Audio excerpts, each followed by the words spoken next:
O que acontece agora é que o ser humano está provocando um tipo de transformação sem essa consciência de que as coisas estão todas interligadas. Não consegue ver o quanto que uma ação de transformação sem pensar nas consequências pode gerar uma morte definitiva.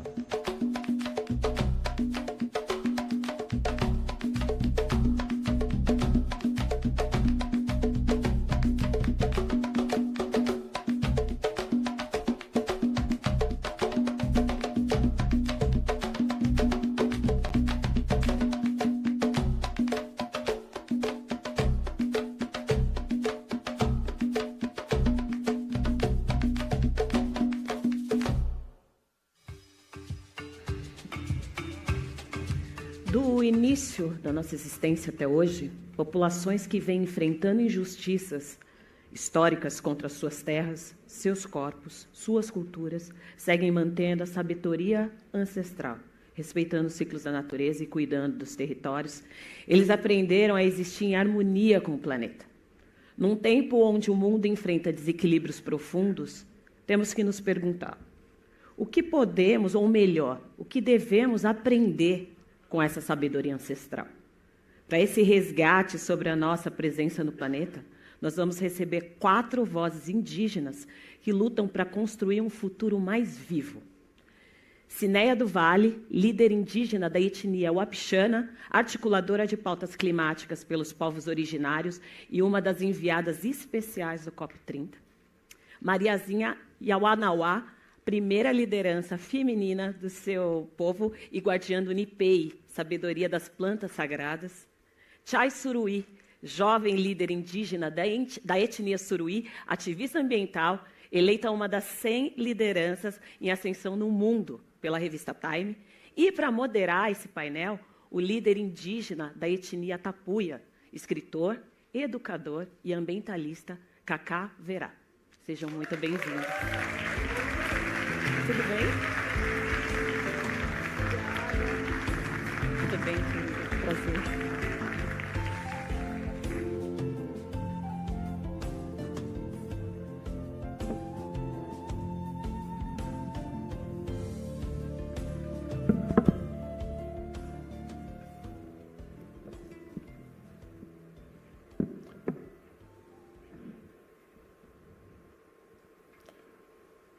Jaúde, bom dia. Bom dia a todas, todos aqui presentes. Bom dia às nossas parentes aqui presentes. Para mim é uma grande alegria, uma grande honra, tanto estar na companhia dessas queridas guerreiras, como também de vocês. Muitos reencontros aqui hoje. Eu começar pedindo um minutinho de conexão com a Mãe Terra. Pode ser? Pedir para ficar de pé. Já aproveita, dá uma esticada, dá uma alongada.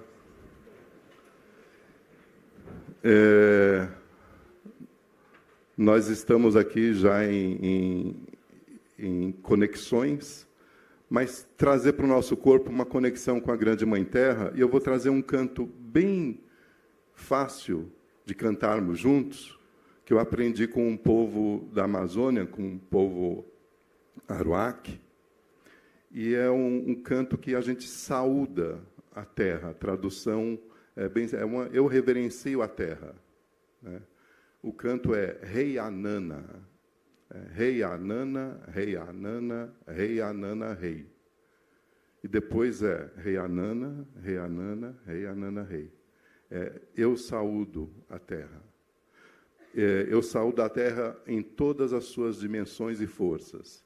E para representar essas dimensões, nós vamos fazer 4 gestos. O primeiro é para a própria terra. A gente vai fazer esse gesto tocando os pés. Rei Anana, Rei Anana, Rei Anana, Rei. Rei Anana, Rei Anana, Rei Anana, Rei.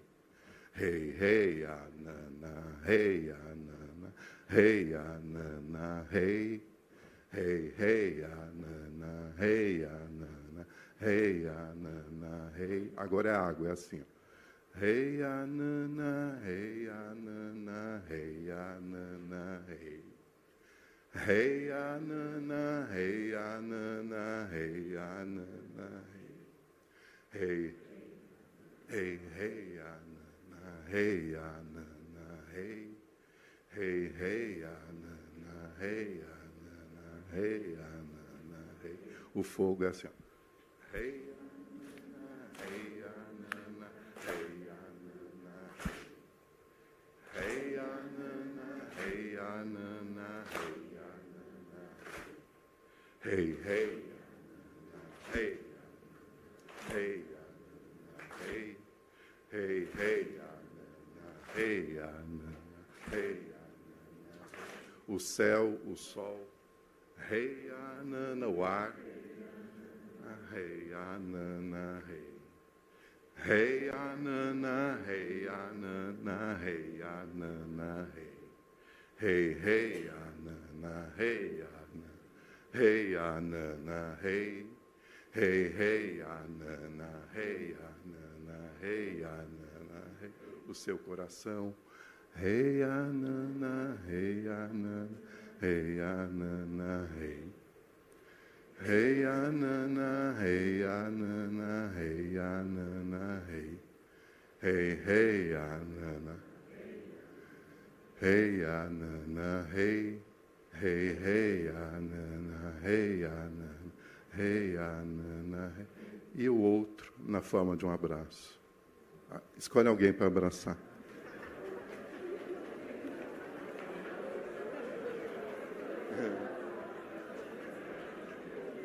Guerreira.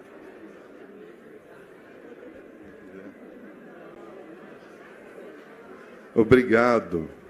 Agora estamos integrados, conectados. Muito obrigado.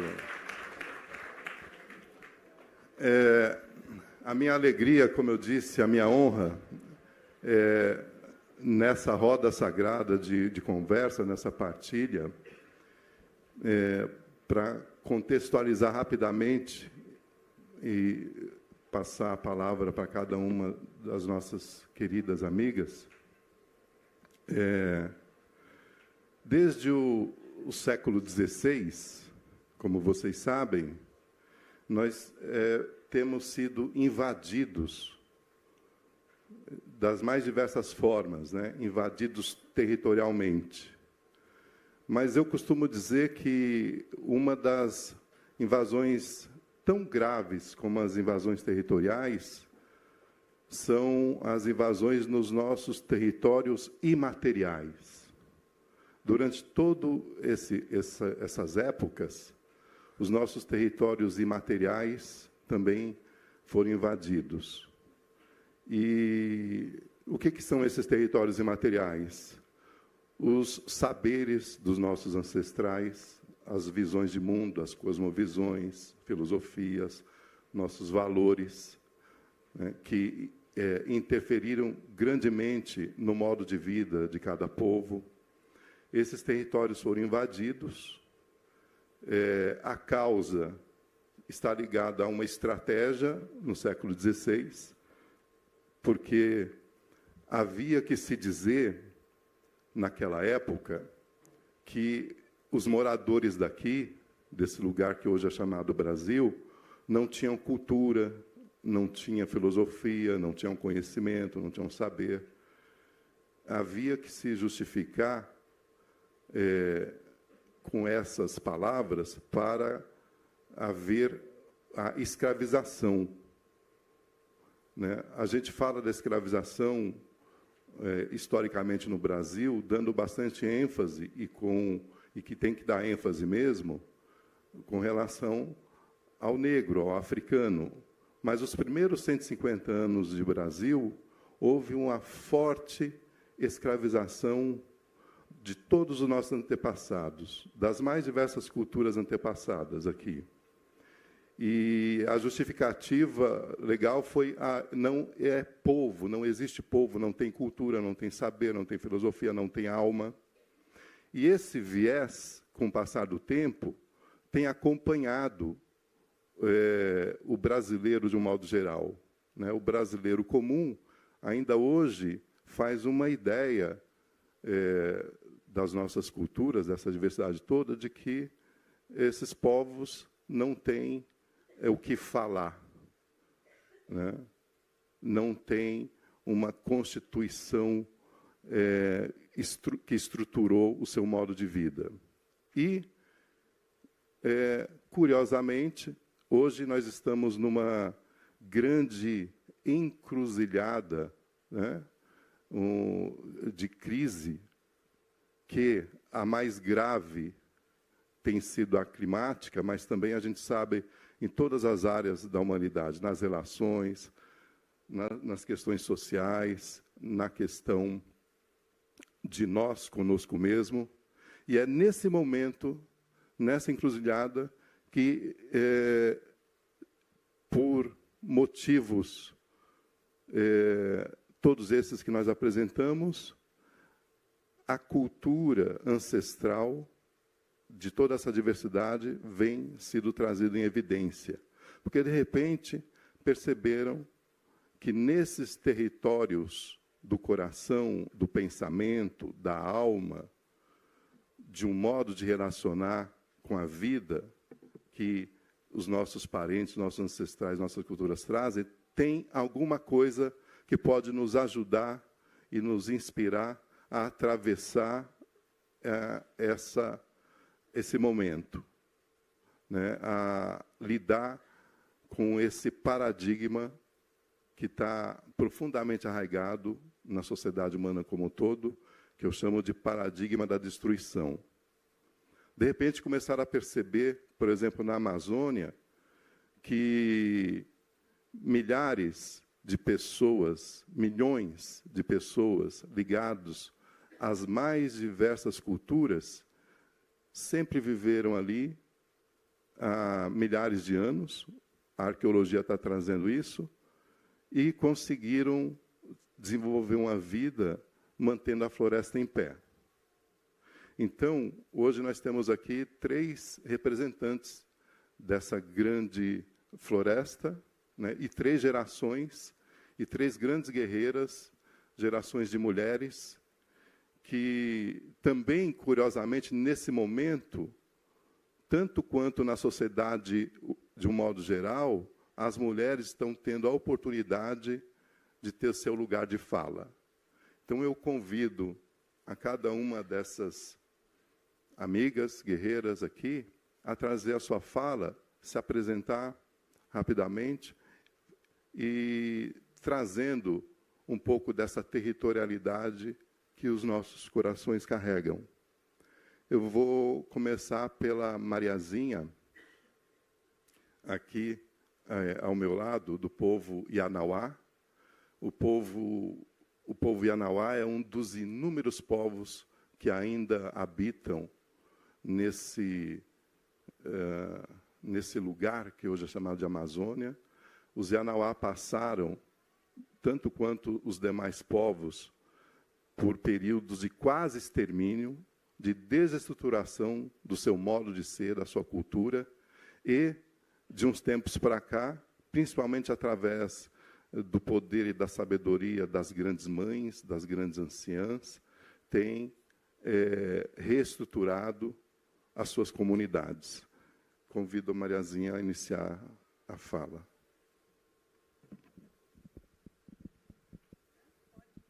Pode falar. Então, bom dia.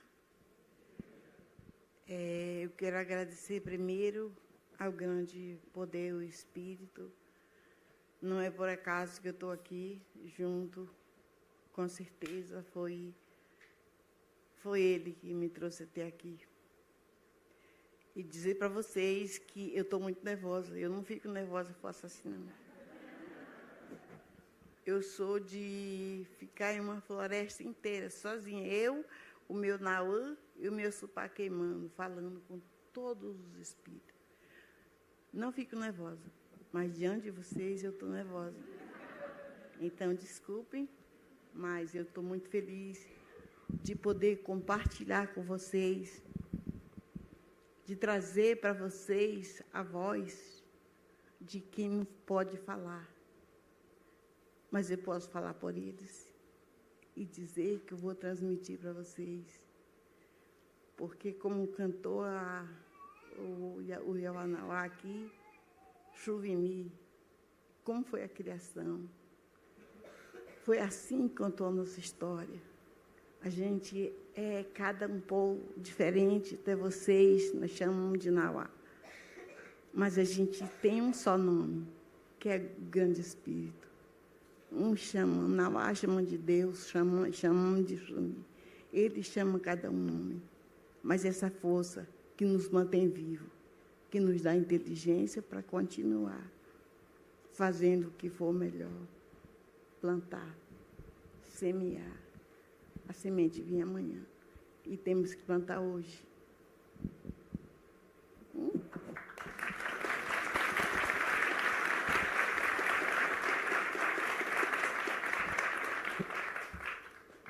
Eu já falei, foi demais. Não, calma, Marisa, calma.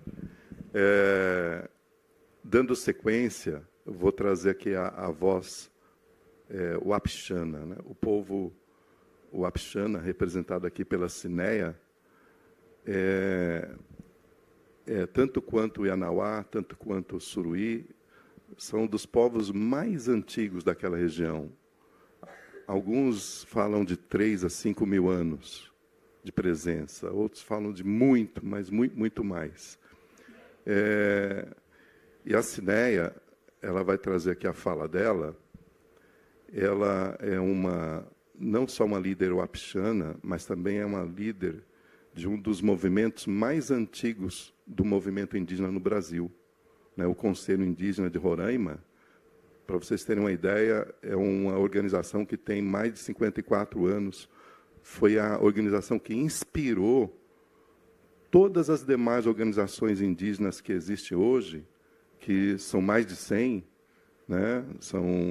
Mas ela traz essa representação wapixana, mas essa representação de vários povos. Vou convidá-la para se apresentar aqui agora. Bom dia a todos e a todas. Caimen, na minha língua wapixana. É muito importante agradecer esse momento, primeiramente ao nosso Criador, a Deus, depois agradecer o convite da Vivo, e esse nome é muito inspirador. Viva o futuro com os povos indígenas, porque nós trazemos a sabedoria para compartilhar juntos. Eu venho de Roraima, do extremo norte do Brasil, da organização do Conselho Indígena de Roraima, uma das mais antigas, 54 anos, faço parte daquela organização há 34 anos, e é um trabalho muito importante. Venho do povo wapixana, que tem a cosmovisão dessa palavra Caimen, é viver bem, viver nos seus modos de vida nas comunidades, como nós temos vivido, né? Trazer também que nós estamos ali, os povos wapixana, no extremo norte do país, na região da Serra da Lua, na fronteira com a Guiana, e é muito importante trazer todo esse trabalho que nós temos feito. Eu tenho trilhado um caminho a partir do chão da comunidade, da minha organização, para um espaço nacional, internacional, levando sempre a voz dos povos indígenas e fazendo um trabalho que eu trouxe como metodologia de vida, o caminho de volta de todos esses espaços para as comunidades, porque nós temos, quem sai da comunidade vai nesses espaços, levar a voz dos povos indígenas, daqueles que não estão aqui, tem a obrigação de fazer o caminho de volta, levando a informação e traduzindo como eles podem entender todo esse trabalho que nós temos feito, principalmente quando nós estamos conectando a sabedoria dos povos indígenas, juntamente com a sabedoria científica e juntamente com as questões tecnológicas. É muito importante dizer que os povos de Roraima, Macuxi, Apixana, então, quando eu estou nesse lugar, Eu não estou só o Wapixana, eu estou Macuxi, Yanomami, Wapixana, Taurepanga, Engaricó, eu estou aos povos indígenas do mundo, né? Agora estou como co-presidente no Fórum Mundial de Mudanças Climáticas, o Caucus Indígena da UNFCCC, e é muito importante que aquele lugar de fala, nós falamos pelos povos indígenas do mundo, e é muito importante trazer toda essa sabedoria e conectar nesses espaços para que nós possamos realmente valorizar todo o trabalho dos povos indígenas e toda a sabedoria dos povos indígenas. Acho que é isso por enquanto. Muito obrigada. Obrigado. Obrigado, querida Cineia. A Cineia também nos representa na COP, né? A gente ainda vai falar um pouco mais sobre isso.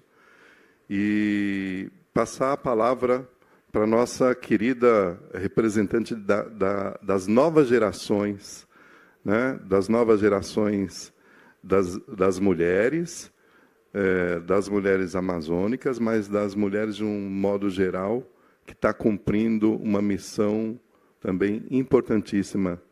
Chai Suruí.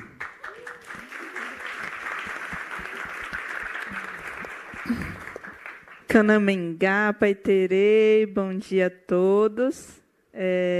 Como foi apresentado, eu sou Chai Suruí, né, sou liderança ativista indígena do povo Paité Suruí, da terra indígena 7 de setembro, para nós Paiterê Cará.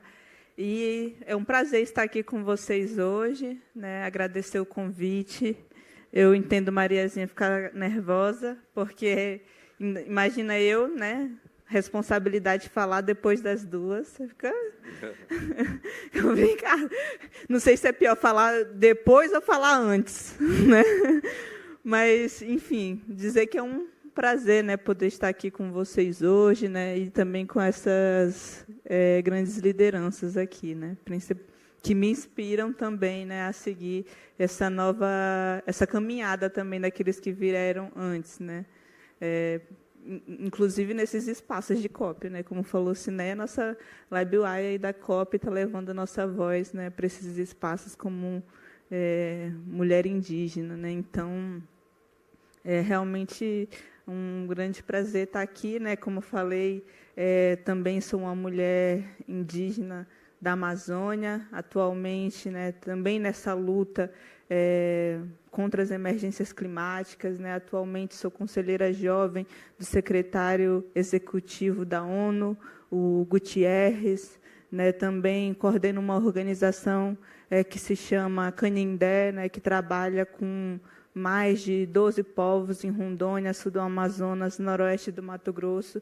e agora aqui também, né, na Mata Atlântica, com o povo Guarani, né, porque aqui também é um território indígena, né, estamos em São Paulo, mas também estamos diante de um território indígena, que muitas vezes as pessoas nem se dão conta, né, e, enfim, eu acho que essa é uma temática de extrema importância, a gente fazer esse diálogo, né, aqui com vocês, né, como povos indígenas, como juventudes, né, como mulheres, porque, ouvindo a palestra anterior, né, de vocês aqui com o Carlos Nobre, que a gente também participa de um conselho juntos, né, do WWF, e ouvindo o outro cientista também, né, os próprios cientistas, né, que são aqueles que trabalham com a ciência, com os dados, com os fatos, né, eles mesmos, no final da palestra, falaram que é agora. Nós precisamos agir agora, né. Isso não é só nós, como povos indígenas, né, já estamos sentindo mesmo isso, né, a mudança do clima há muito tempo. Antes da gente entrar aqui, a gente estava nessa conversa, né, de como o rio está secando, ou como as enchentes, né, como o calor vem afetando as nossas plantações, né, e como, enfim, cada vez mais esses efeitos vão acontecer de forma constantes, né. E esse é um impacto que não é um impacto só para nossas vidas, né, dos povos indígenas, dos territórios indígenas, né, mas é algo que vai impactar a todas as pessoas, né? E isso aí a gente já está falando há muito tempo, né? Os povos indígenas, historicamente, sempre fizeram o melhor uso da terra, né? Por isso que somos também considerados especialistas na questão. Mas não é só uma coisa que... a Amazônia é um grande jardim dos povos indígenas, né? O próprio Carlos Nobre é alguém que fala isso, né? Mas, para mais do que isso, hoje a gente também pratica essas soluções, né? Não é algo que está só no passado, mas, por exemplo, o próprio povo Paitesruí, desde 2008, já trabalha com reflorestamento, né? Pamínio, renascer da floresta, já plantou mais de 1 milhão de árvores, né? Além de outros tantos projetos que hoje os povos indígenas desenvolvem dentro do seu território, né? A outra coisa que eu estava só ali de canto ouvindo, né, o que os cientistas estavam falando também, né, e que a gente já fala também dessa mudança, né, do clima há muito tempo. Uma coisa que o outro falou, né, que eu não ouvi o nome dele, mas eu não sei se foi o Carlos Nobre mesmo, mas ele fala assim: as soluções a gente também já sabe. A gente sabe o que está acontecendo, não dá para a gente negar mais o que está acontecendo, né? Porque a gente está vivendo isso. A gente viu o Rio Grande do Sul, a gente viu os rios secando. São Paulo, né, que agora eu também vivo aqui, né, porque eu me casei com um Guarani, por isso que eu falei dos Guarani também, né, que é importante também lembrar dos outros biomas, né? Nós estamos todos conectados, mas São Paulo vai chover só final de setembro. A gente está sem água, né?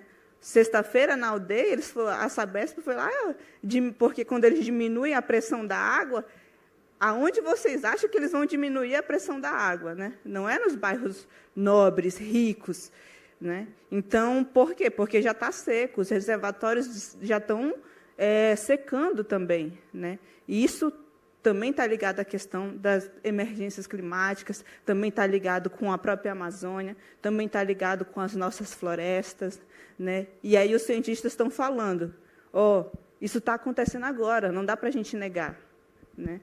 E eles estão falando das soluções, a gente já sabe também. Então, o que é que está faltando para se fazer alguma coisa? É a ganância dos ditos representantes? O que precisa... são as próprias empresas? É o terceiro setor que também tem que fazer a sua parte? O que é, né, que está faltando? Eu acho que um passo importante, primeiro, da gente dar essa conversa com a sociedade, de entender que nós também temos que fazer algo a respeito disso. Isso não é uma luta só dos povos indígenas. E nós, se dependesse só da gente, já estaria resolvida. Porque isso a gente, como eu falei, isso a gente já está fazendo. Não depende só de nós, né?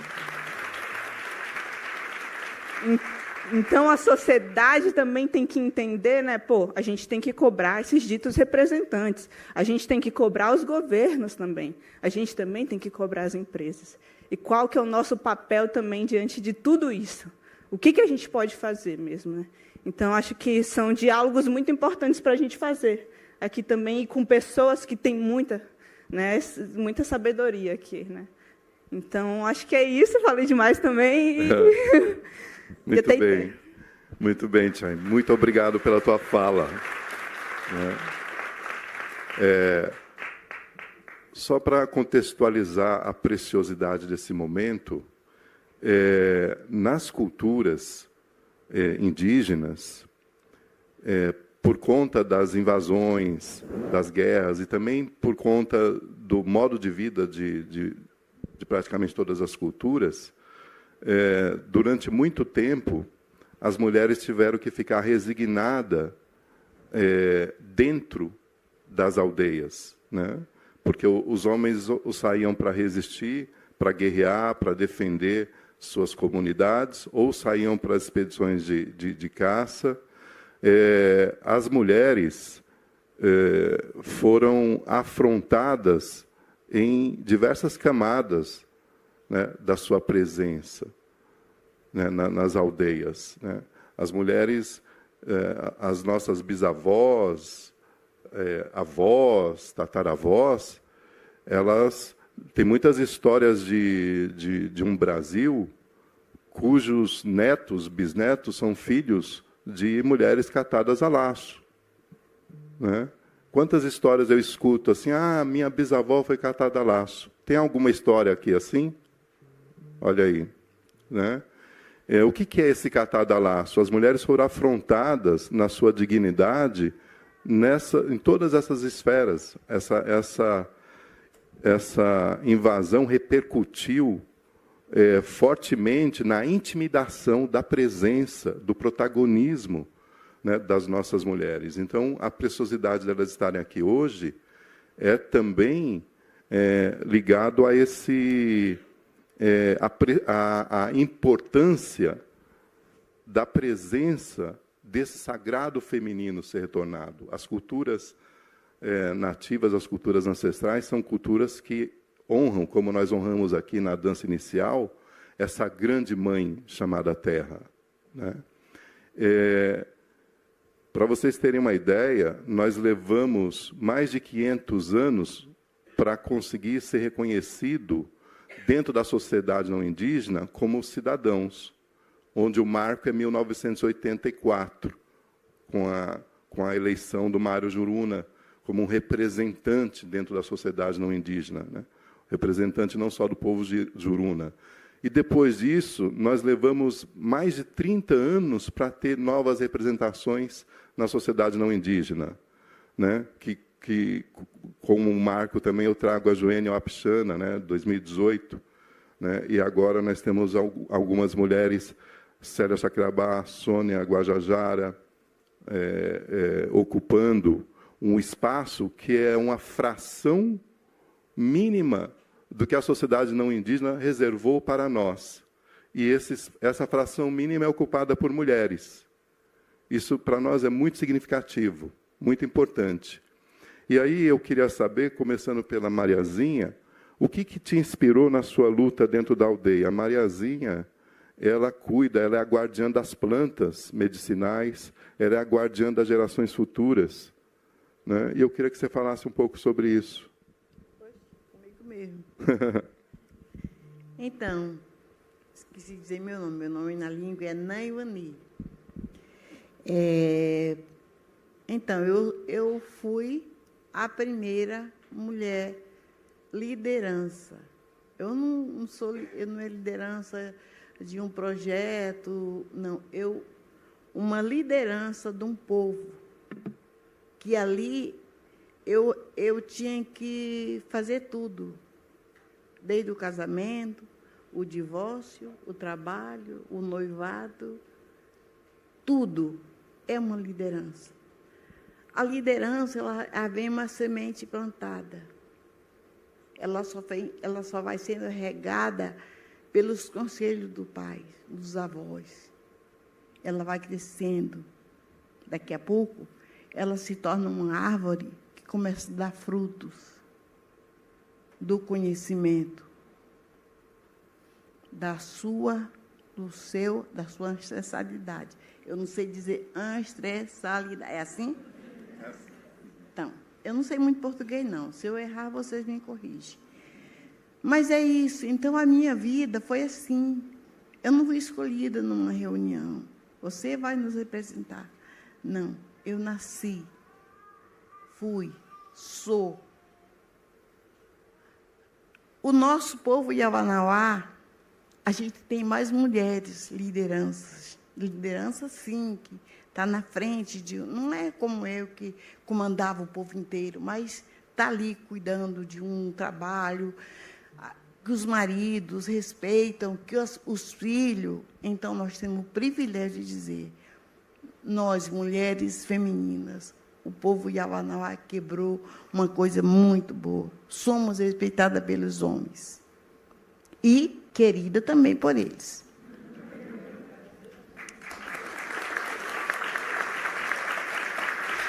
Então,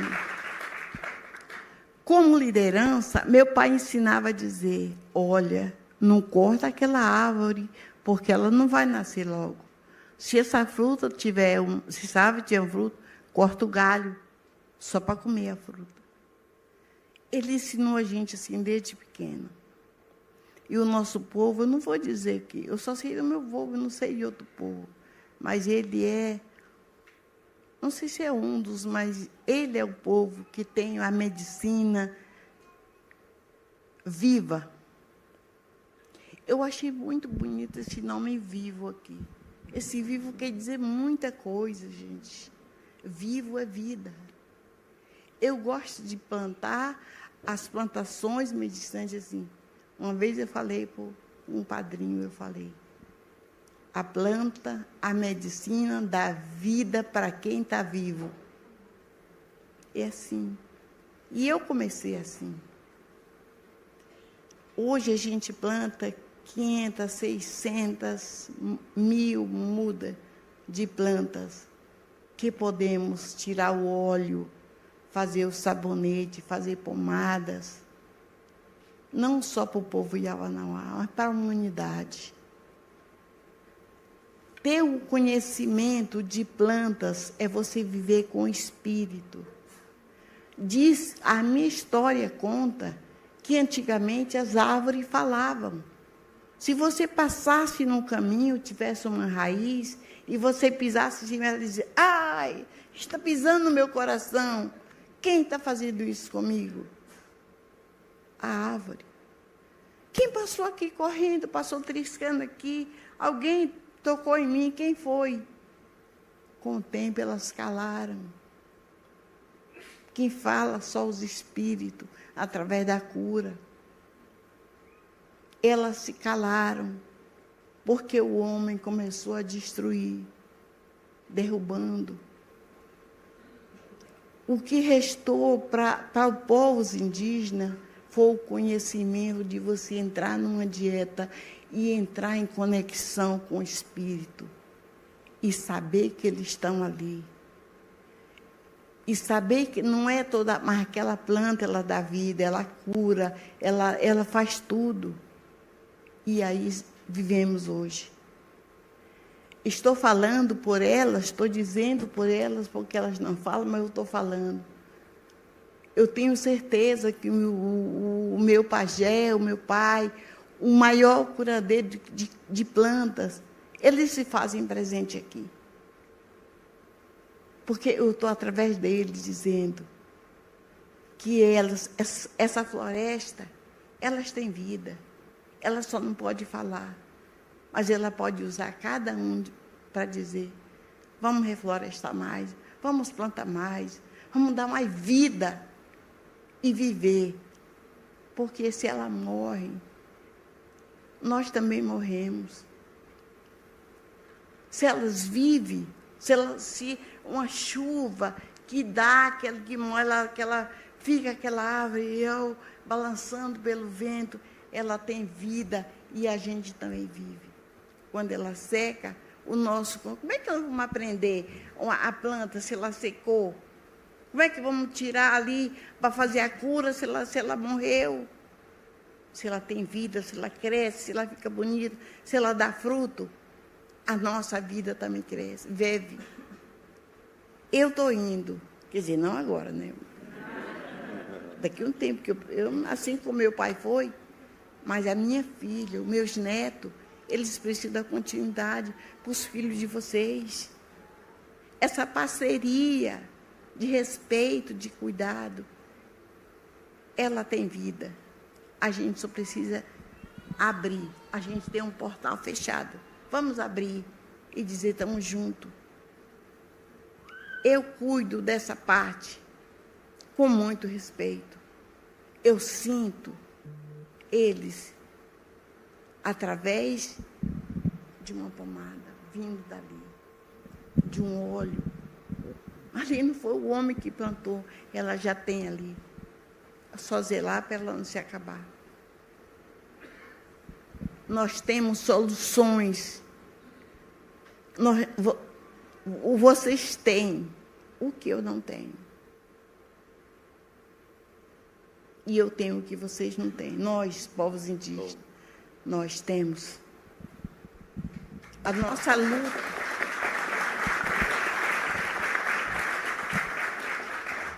A nossa luta é incansável. Quando você fechar a porta, nós vamos lá bater, estamos aqui. Presente, olhem. a natureza. Vi nesse painel aqui, as pessoas plantando, eu me emocionei. Eu vivo assim, gente, com jovem na aldeia. A gente planta, a gente tem muda, a gente traz. É nós, vendo, o maior projeto está aqui dentro do coração. Ela está existindo, ela vai viver. E parceiros que vão vir ajudar nós, povos indígenas, é mandada pelo esse grande Xuni. A gente vive porque tem esperança. A gente vive porque a vida é linda. A vida é maravilhosa. Estar vivo é presenciar o momento. E humanidade, toda a humanidade nesse planeta cruel, tem gente bom também. Então vamos se juntar à bondade, acabar com a maldade. E vamos trabalhar. É isso, nós somos.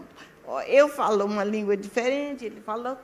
Nós temos um só pensamento, de fortalecer, não de acabar, de crescer, de multiplicar, que na nossa ausência,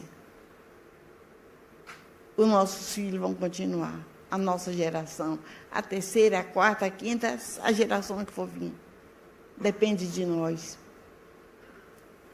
Eles se foram. Os nossos antepassados. Não sei falar não falo. Mas nós estamos aqui, presente, para dizer que somos hoje. O amanhã é a plantinha que nós plantamos. E o sonho que nós temos de viver. Porque quem está vivo tem esperança. Muito bem, muito bem. Muito bem. Muito bem. Já a Cineia Wapichana, a força do trabalho, da missão e das soluções que ela buscou extrapolam a aldeia, né, a comunidade. Eu queria que a Cineia falasse um pouco de onde veio esse chamado e que tipo de oportunidade, de desafio você teve que enfrentar para ser a senhora, a protagonista dessa sua missão. Obrigada. Acho que a Mariazinha já me antecedeu aqui com muitas palavras de onde vem, né, toda a força para a gente continuar trilhando essa caminhada como mulheres indígenas. Nós estamos aqui nessa mesa de diálogo onde a gente traz a sabedoria que está lá com as mulheres que nem imaginam como é esse lugar. Sabedorias de jovens que estão aqui nesse momento. E, alguns anos atrás, eu era jovem, quando eu fui para a minha organização, aos 17 anos, aprender na primeira faculdade, porque a primeira faculdade ela é em casa. E foi na minha organização que eu aprendi como fazer todo esse trabalho estrategicamente com as lideranças em Roraima. É muito importante trazer isso, porque Roraima traz uma experiência muito emblemática da demarcação da Raposa Serra do Sol. Foram 30 anos. E aí a gente tem um aprendizado de estratégias, como lidar com vários temas. Então, o que me trouxe estar na minha organização até hoje e entrar para um tema muito importante. Como eu falei na Cosmovisão, o bem viver dos povos indígenas da Serra da Lua também é, por exemplo, a mandioca. E trazer todo esse trabalho, eu gosto muito. Nós, os povos indígenas, já temos uma conectividade com a terra, com a água, com as árvores, todo o ambiente que nós vivemos.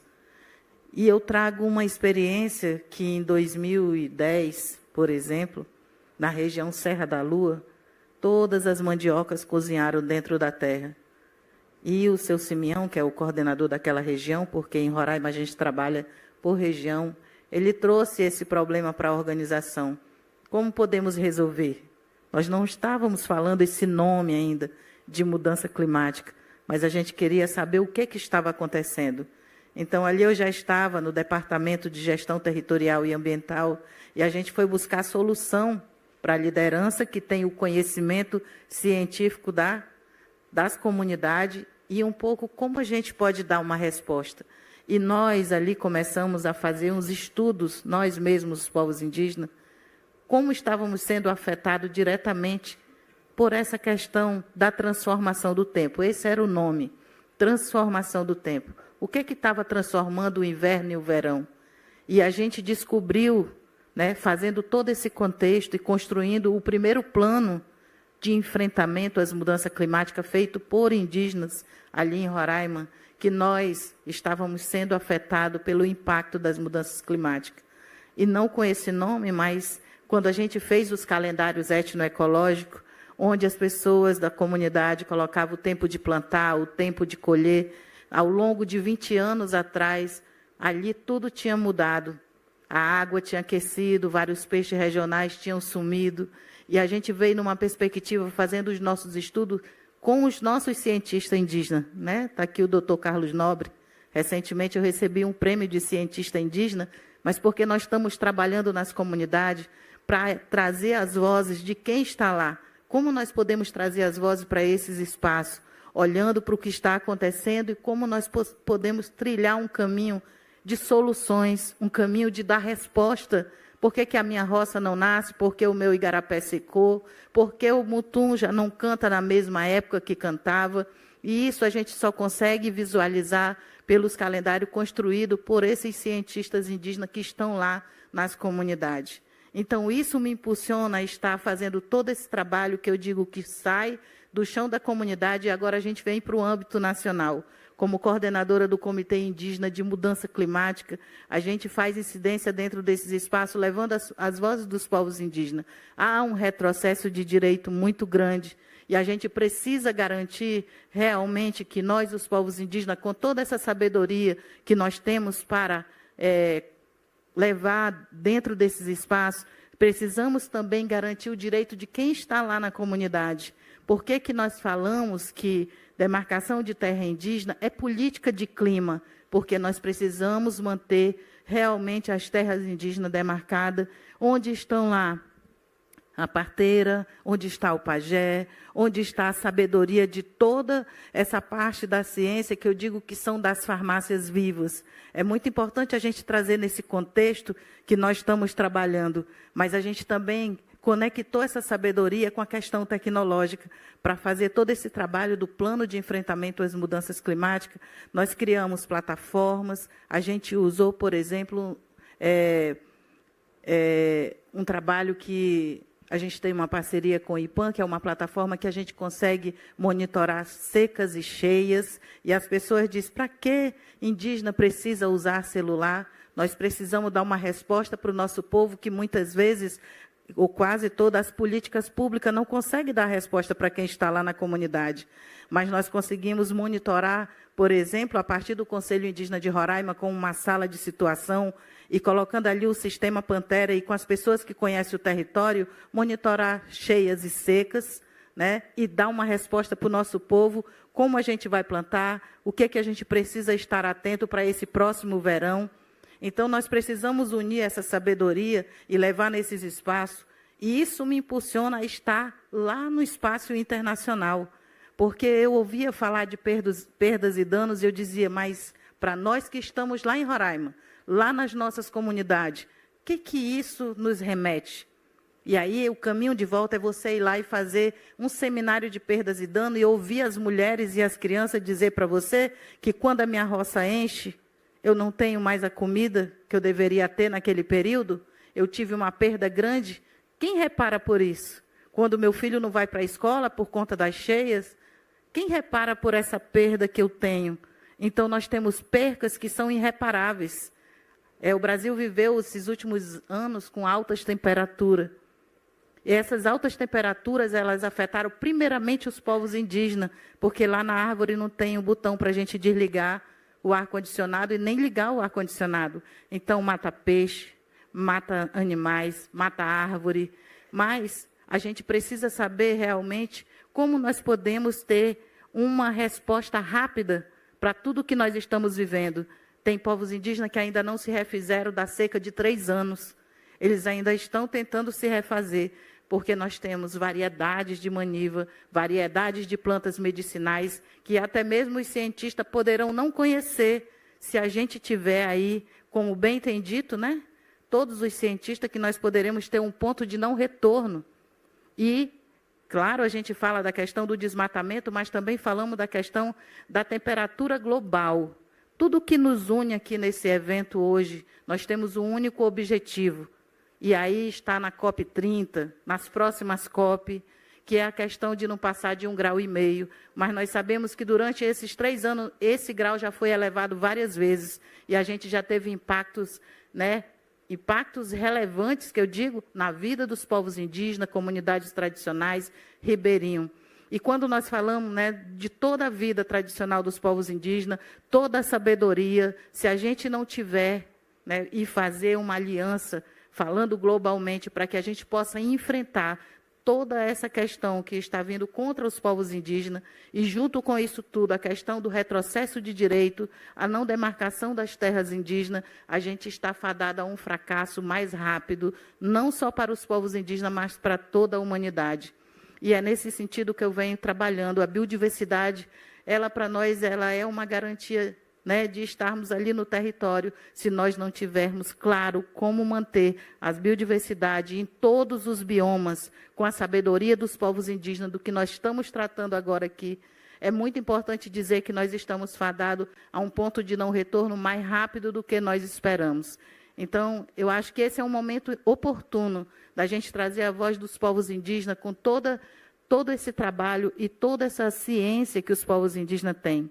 Eu não gosto de falar tradicional, porque os povos indígenas, eles têm uma ciência específica dos povos indígenas, de tratar com a água, com as plantas, né, de tratar com a medicina, de tratar com a sua vida cultural e os seus modos de vida. É importante dizer que, quanto enviada especial para os povos indígenas, essa retroalimentação de informação para a nossa participação dentro desse espaço de COP, levar as nossas vozes nos espaços de decisão, é muito importante. Vai ser a COP que nós vamos ter maior número de indígenas ali participando e o maior número de sabedoria que nós podemos levar para esse espaço. Eu acho que, nesse momento, é um pouco isso que eu gostaria de falar. Muito obrigado. Obrigado, Cinéia. Muito obrigado. E nesse sentido, já a geração da Chay traz 2 ambientes de grande desafio. O ambiente da juventude, de ser ouvida em lugares como COP, ONU, e o desafio da tecnologia. E eu gostaria que a Chay falasse um pouco sobre os seus desafios nesses ambientes, compartilhasse um pouco com a gente tua experiência. Nós, como a juventude, né, a juventude no geral, vai sofrer os impactos das mudanças climáticas, como os nossos pais, nossos avós, não sofreram, né? Porque, como eu falei, esses efeitos, eles estão acontecendo, não é que vão acontecer, mas estão acontecendo cada vez de maneira mais constante, né? Falei do o Rio Madeira, que é o rio que banha Porto Velho, a capital de Rondônia, da onde eu venho, onde a gente teve a sua seca histórica, né? E no ano passado já tinha sido a sua seca histórica, ou seja, a gente vai esperando que a cada ano que passe, a gente está vendo que isso está se agravando cada vez mais, né? Como a Cinéia estava falando aqui, né, esse calor ele afeta diretamente as nossas plantações, a nossa soberania, a nossa segurança alimentar, né? O ponto de não retorno, que, como foi dito aqui, já foi alcançado, né, já chegou a ser alcançado, né, Carlos? Isso me fala se eu estou errado aí. Várias vezes, né, a gente já chegou lá, para Rondônia, significa 5 graus a mais. Né? Para algumas regiões do Brasil, significa muito mais do que 1,5 graus. E isso afeta diretamente, né, a nossa vida mesmo. Né? E a juventude, as mulheres, também estão nessa linha de frente dos impactos. Né? Apesar, né, de, acho que já foi dito aqui também, né, a questão das mudanças climáticas está ligada ao petróleo, né, por isso que a gente não pode aceitar o petróleo na Amazônia, mas...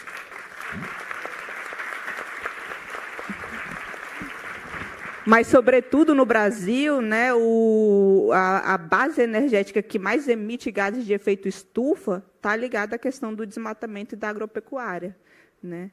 Por isso também essa fala tão importante da Cineia, né, da importância da gente demarcar os territórios indígenas, de proteger essas florestas, de proteger essas unidades de conservação. Os povos indígenas somos diretamente impactados, né, com essa crise, mas, como foi dito, nós somos parte dessa solução, principalmente no nosso país, porque você pode pegar qualquer mapa satelital e você vai ver que é nos territórios indígenas que há floresta em pé, né? E contraditoriamente, né, a gente vê esses grandes ataques, né, ao direito dos povos indígenas, à demarcação, aos instrumentos, né, às legislações ambientais, né? Então, enfim, isso, como que o Brasil, que vai sediar a COP30, né, que quer ser líder, a gente ainda está tendo que garantir direitos que, enfim, agora a gente devia estar avançando nos direitos, né? Não tendo que segurar esses que a gente conquistou, né? E também acho que é importante, né, a gente refletir no que a gente está comprando mesmo, né? No que a gente está comendo, da onde vem, né, também. Porque, por exemplo, terra indígena Uruauau, né, uma das terras indígenas de Rondônia, a maior terra indígena de Rondônia, 2 milhões de hectares, né? Lá tem mais de 20 mil cabeças de gado sendo vendidas, né, que são criadas por terceiros e são compradas por grandes empresas de carne do Brasil, né, para vender para fora, para vender para o próprio aqui dentro do Brasil, que estão ligados ao genocídio dos povos indígenas, porque essa área, além de ser um território indígena, né, e de ter um impacto ambiental, ali também é um cemitério, um lugar sagrado para o povo de Upaú, né, ali onde está o cemitério deles. Então, enfim, a gente está vivendo tantas coisas aqui no Brasil, né, e entender que ouvir a voz dos povos indígenas e garantir também seus territórios, isso faz parte da solução, né? Porque se a gente está falando de desmatamento, se a gente está falando de uma mudança de sistema, a gente tem que ouvir também essas vozes que estão protegendo a floresta, né, e que estão nessa linha de frente mesmo, né? Hoje já enfim, tendo suas vidas impactadas mesmo, né? E isso, como eu falei, seja na Amazônia, seja aqui nos diversos biomas, né? É importante também falar dos outros biomas. O próprio Cerrado, né? O Cerrado é o nosso a mãe das águas, né? Ali onde estão os maiores reservatórios que estão sendo envenenados pelo agrotóxico, né? Que estão secando também, né? Quem vive sem água, né? Né? A água é necessária para nós, para os animais, para a própria floresta, né? E, enfim, e também importante trazer aqui, não posso deixar de trazer, né? Como que a gente vai tendo que lidar cada vez mais, né, com esses impactos na nossa vida, como, por exemplo, no povo Paitê-Suruí, do garimpo ilegal, né? Que está contaminando a nossa comunidade, né? E aí tentam passar projetos de lei, e passou agora um projeto de lei para explorar, né, minério dentro de territórios indígenas, sobre a desculpa de que isso seria para nós, né? Não, mas deixa os indígenas, eles têm o direito de explorar, sendo que a gente já falou que a gente não quer, né? A gente fez um relatório junto com a Fiocruz, né, há pouco tempo, em algumas aldeias do território Paitê-Suruí, onde se mostra que 100%, dessas aldeias, 100% está contaminada pelo mercúrio. Algumas pessoas já estão com o nível de mercúrio acima do que o que passa a ser prejudicial para a saúde dela, né, que vai trazer doenças mesmo para as pessoas, né? E aí, dentro do próprio relatório, mostra, né, que acho que menos de 10%, né, do povo Paitê-Suruí um dia já trabalhou com garimpo, né?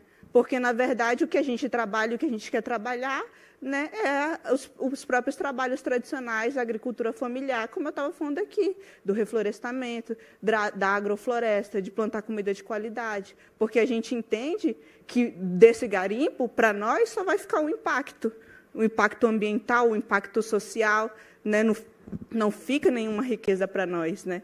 E ainda essa própria ideia, né, de que nós, povos indígenas, seríamos um próprio impedimento, né, para o desenvolvimento do Brasil, né? Que é uma grande falácia, porque que desenvolvimento é esse que não envolve as pessoas, né? E meu pai, que é um grande líder, né, para nós, Labiuai Hagá, líder maior, né, do nosso povo, ele fala que meu pai dialoga com qualquer tipo de pessoa, né? De qual lado que seja, né? Que hoje em dia as pessoas têm lado, né? Ele sabe dialogar, né? Mas ele fala assim: não dá de desenvolver a qualquer custo, principalmente se o custo for a nossa vida, for o nosso futuro, né? E nós, como povo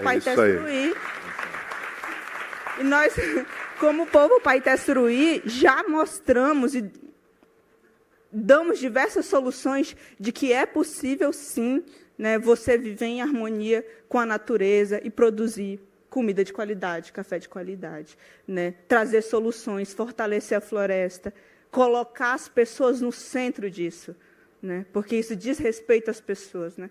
Então, acho que é isso. Obrigada. É isso. Muito obrigado, Chay.